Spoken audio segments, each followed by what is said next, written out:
It's 2:47 in the afternoon, and you're reading the same sentence for the third time. Your eyelids feel like someone hung tiny weights on them. Your thoughts have slowed to the speed of syrup. The coffee you drank an hour ago might as well have been water. And here's the strange part. You didn't do anything exhausting. You slept okay, you had lunch, you answered some emails. Nothing about your morning explains why right now your brain feels like someone found a dimmer switch and is slowly turning you down. So you reach for another coffee because obviously you're just tired, but you're about to find out that's the wrong diagnosis. You're not running low on energy like a phone battery. Something much weirder is happening inside your skull. And once you see it, that 3 p.m. slump stops feeling like a personal failure and starts looking like exactly what it is, a scheduled event. Here's what this video is going to show you. By the end, you'll understand why the afternoon crash hits at almost the same time every single day, whether you're busy or bored. You'll see the genuinely bizarre thing your lunch did to your brain, not a sugar crash, something stranger. And you'll get 3 free things you can do to beat it, none of which is another cup of coffee. Let's start with the clock. Your body runs on an internal clock. You already know part of it. It's the thing that makes you sleepy at night and awake in the morning, the circadian rhythm. But most people picture it as a simple on-off curve, wired all day, then tired at night. It isn't. Your alertness across the day is more like a wave, with a dip built right into the middle of the afternoon. Sleep researchers can see this clearly. When they take people and control everything, no clocks, no big meals, nothing to do, a lot of them still get a wave of sleepiness in the early to mid-afternoon. It's sometimes called the post-lunch dip, which is a bit of a misleading name because it shows up even when there's no lunch at all. Your brain schedules a low point in the afternoon on its own. It's not a reaction to your day, it's an appointment your biology keeps.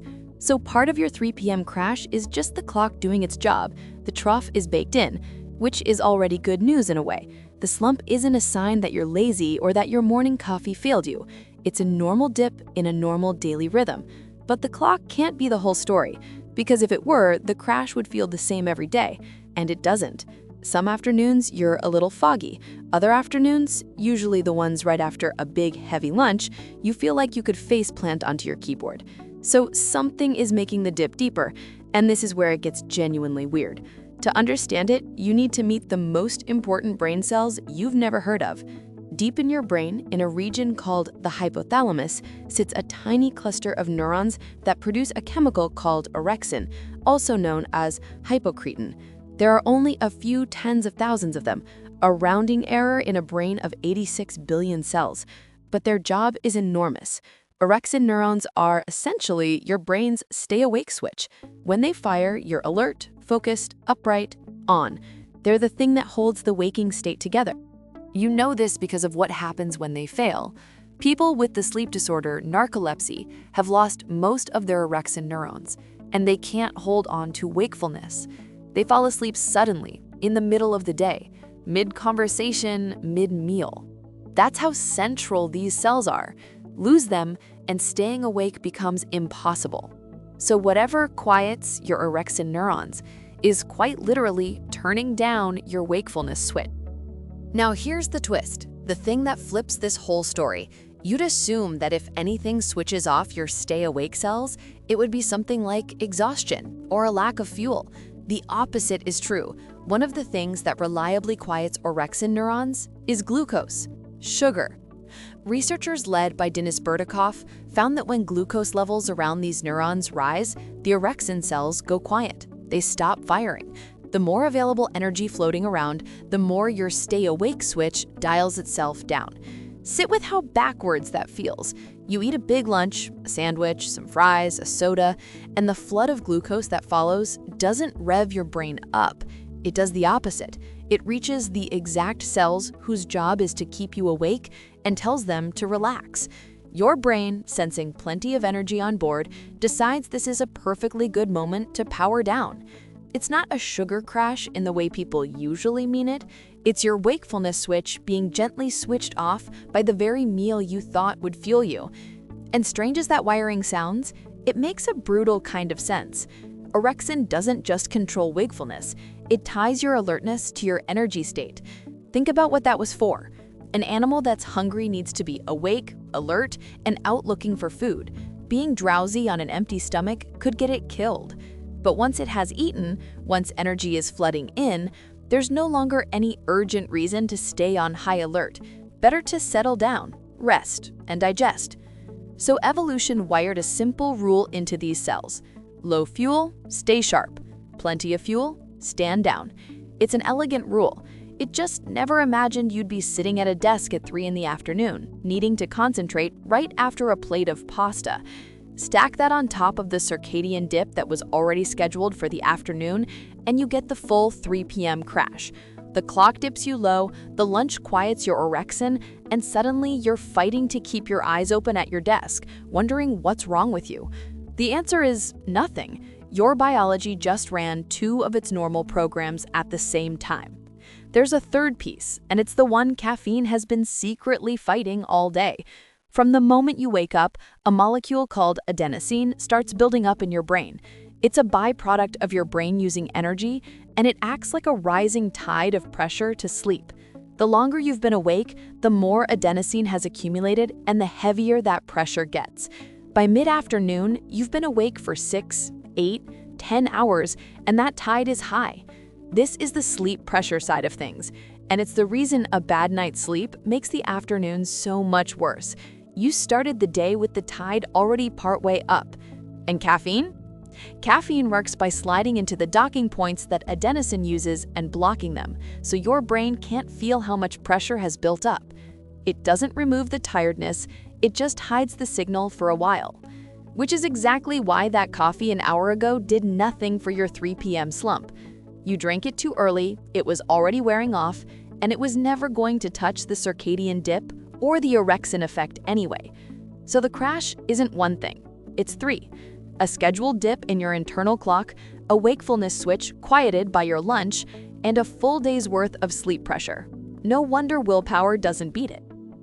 And before you decide your body is just badly designed, consider that this afternoon dip might be ancient and even useful.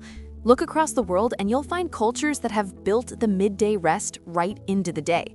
The siesta isn't laziness, it's people organizing life around a dip their biology was going to take anyway. For most of human history, a stretch of low energy during the hottest, brightest part of the afternoon, followed by a second wind in the evening, may have been a perfectly sensible way to run a body. The dip isn't a flaw that snuck into you, it's a feature you inherited. And the same clock that drops you into that afternoon trough is the one that lifts you back out. A few hours later, in the early evening, most people get a natural second wind, a window where alertness quietly climbs again. That little burst of energy you feel around dinner time, the one that makes the afternoon fog seem far away, isn't random. It's the other half of the very same wave that pulled you under at 3. Okay, so what do you actually do about it? Here's the useful part. Because once you know the 3 ingredients, you can go after each one. And notice, not a single fix is drink more coffee. First, aim at the lunch. You can't stop the orexin effect entirely, but you can soften it. The sharper your blood sugar spikes, the harder it hits those neurons. So the enemy isn't food, it's a big, fast flood of glucose.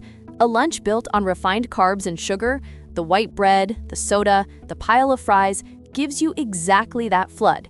Swap in protein, fiber, and fats, and you flatten the spike. Same lunch break, much gentler landing.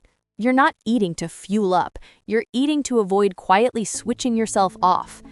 Second, and this is the strongest one, go get some light. Bright light, ideally real daylight, is the single most powerful signal your alerting system responds to. When that dip starts creeping in around 2 or 3 p.m., the worst thing you can do is stay slumped in a dim room. The best thing you can do is stand up and walk outside for 10 minutes. The light pushes back on the circadian dip. The movement gets your body going, and you'll come back sharper than any coffee would have made you, for free, and without a caffeine crash later. Even on an overcast day, the light outdoors is many times brighter than the light in your office, and that brightness is the exact signal your internal clock is actually listening for. A 10-minute walk in daylight genuinely beats a 4th cup. Third, get strategic about the 2 tools you were using wrong. Caffeine works if you time it. Instead of drinking coffee at 9 in the morning and again in a panic at 3, save a dose for about 20 to 30 minutes before your usual dip. It takes that long to kick in, so it lands right as the wave hits. And if you can, do the thing that sounds too good to be true, the coffee nap. Drink a coffee, then immediately lie down for a 15 to 20-minute nap. You wake up right as the caffeine kicks in and right as the short nap has cleared out some of that adenosine, hitting the crash from both sides at once. What you should not do is the thing everyone does, reach for sugar. A candy bar or a soda gives you a quick jolt, then a bigger glucose flood, which you now know is pouring fuel on the exact fire that's quieting your orexin. You're not fixing the crash, you're feeding it. So here's what changes, starting tomorrow afternoon. When 2:47 rolls around and the fog rolls in, you're not going to sit there feeling weak, wondering why you can't just push through like a real adult. You're going to recognize it for what it is. Your internal clock hitting its scheduled low, your lunch quieting your stay-awake neurons, and a day's worth of sleep pressure all arriving at once. A completely normal, completely predictable event, running on machinery older than farms, older than clocks, older than the whole idea of a 9 to 5.